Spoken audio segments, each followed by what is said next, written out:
So this is the PowerPoint for Interprofessional, team desperate for an A. What is alternate level of care, or ALC? When a client is admitted to a hospital, they are usually admitted because they are suffering from an illness which needs medical attention. They require to stay in a hospital for treatment and the interventions of healthcare providers such as a nurse or the physicians. However, patients, most of the time the elderly, need continuous care because their condition has gone from acute to chronic, and the severity of their chronic illness has escalated. These elderly patients are deemed ALC because these elderly individuals no longer require acute medical attention and need to be transferred to a facility that can treat and monitor their chronic condition. So ALC is defined as when an acute care patient no longer requires acute care services, she or he is designated as an alternate level of care ALC patient. She or he leaves the acute care facility. Why is ALC placement an issue? ALC patients use the beds as a waiting area until he or she is able to transfer to an appropriate ALC placement. ALC patients using acute care as a waiting area has a systemic effect on the healthcare system. Since acute care beds are being occupied as a waiting area, patients who do require the acute care setting cannot be admitted, leading to longer wait times. In other words, occupying valuable and desired beds in the hospital from clients who are in need of these beds. Occupying acute resources, ALC patients who stay in the hospital for an extended period of time consume a large amount of resources that can be used on acutely ill patients. Though all clients are entitled to these resources the hospital offer, these resources should be prioritized to acute patients in acute health settings such as the emergency units. Many patients on ALC experience extended hospital stays, which can lead to deterioration of their health.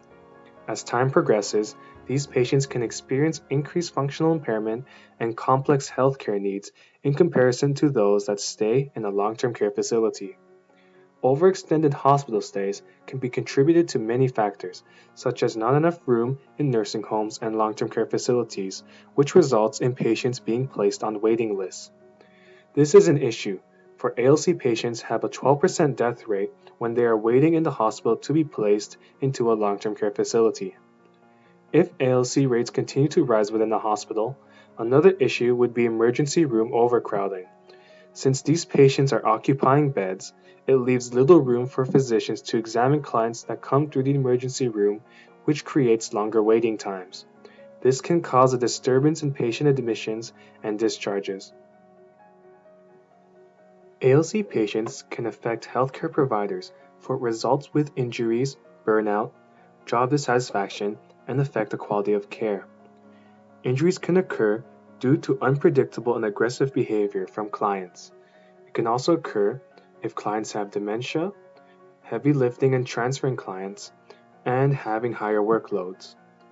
Burnout can occur when the wards become overcrowded, which causes healthcare providers to work longer hours and take on extra shifts. This could lead to healthcare providers feeling dissatisfied with their profession due to their workload creating high levels of stress.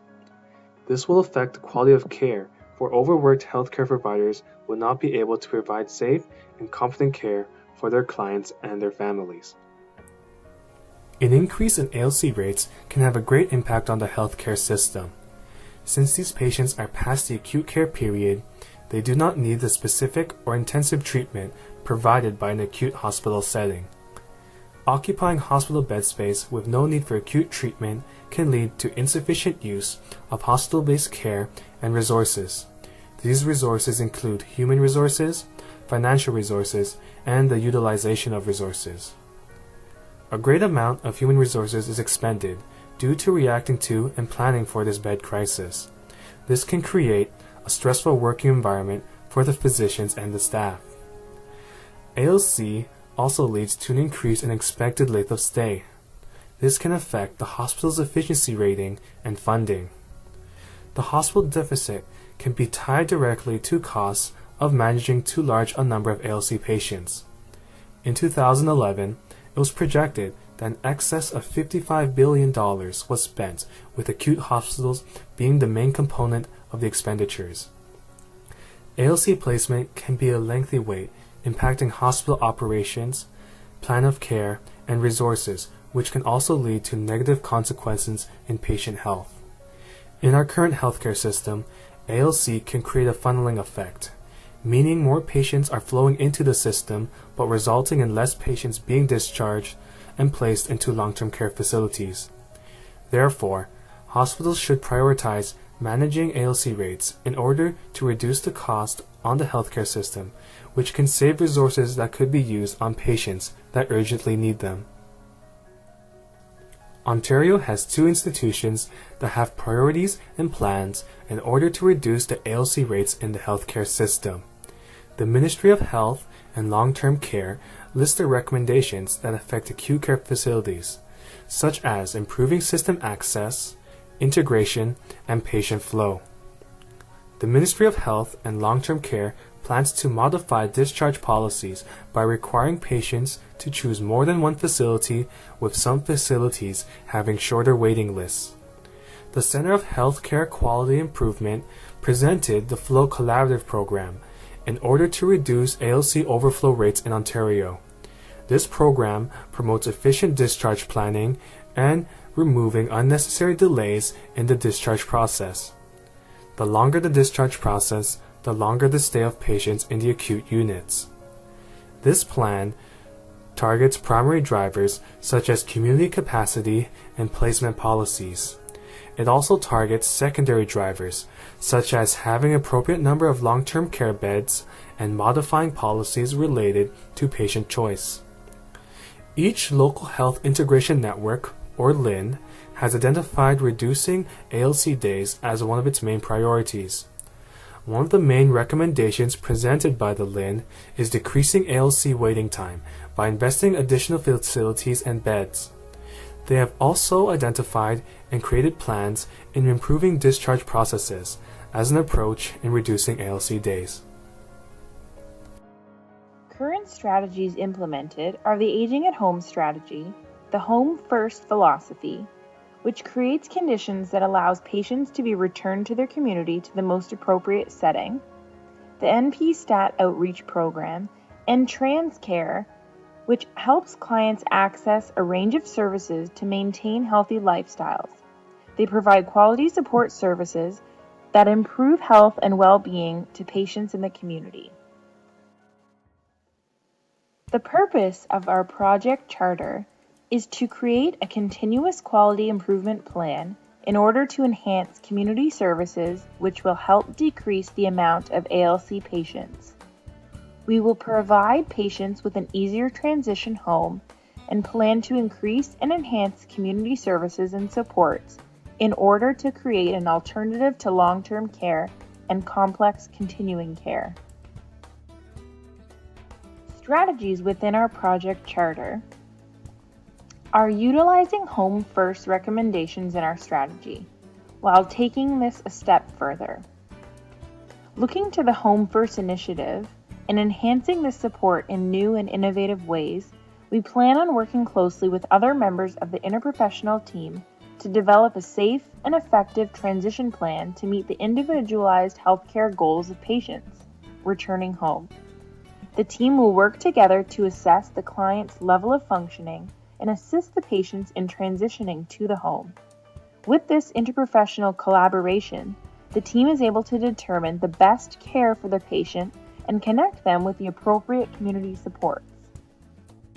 We want to connect the individual with supports such as assistance with IADLs, transportation services for all individuals, including wheelchair accessible transportation, referrals to outpatient services, Meals on Wheels, adult day programs, friendly visiting, and pharmaceutical interventions at home.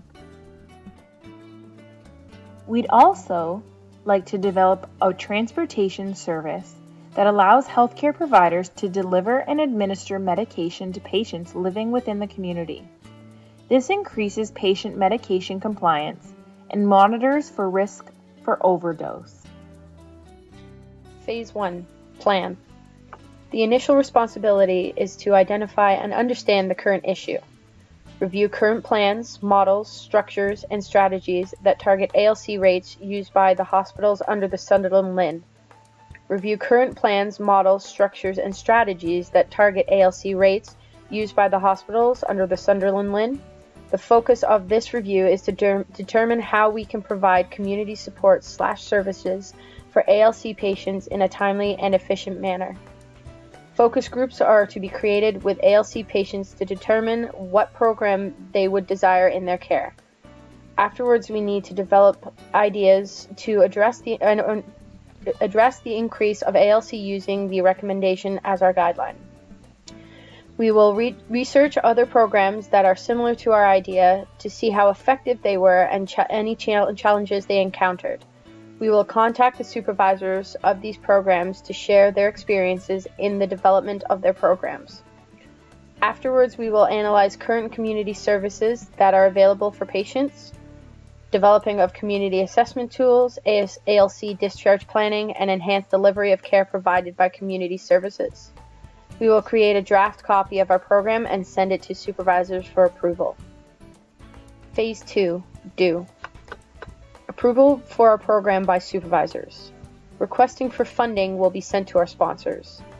Contract will be established with community services to develop new programs and enhance existing programs in the community.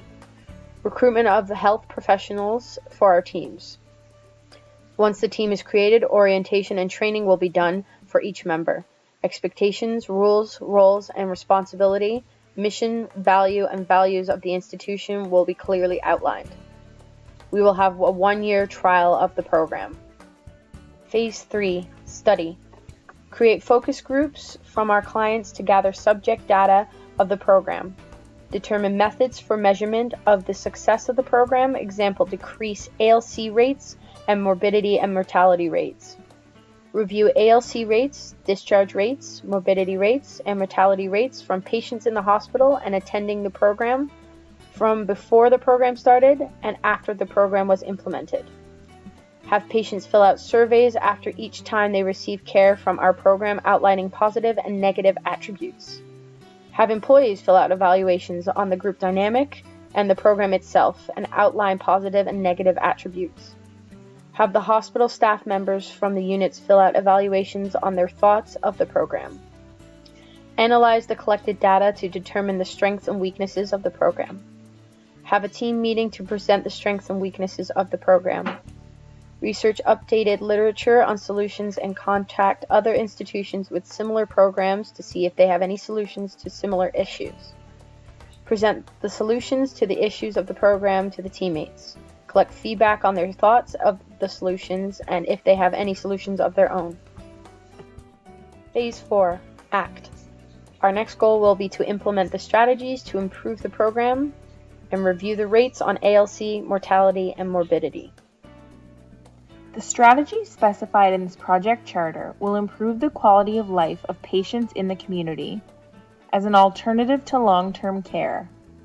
It is expected that the measures used in this community support plan will include a decrease in hospital ALC rates, a decrease in hospital costs and resources used on ALC-deemed patients, an increase in the availability of beds in hospitals and long-term care, an improvement in the quality of life of patients in the community, an increase in the appropriate community services and supports used on clients within the community, improved wait times on ALC placements on clients needing ALC placement, decrease in hospital readmission rates, and a decrease in workplace injury and burnout.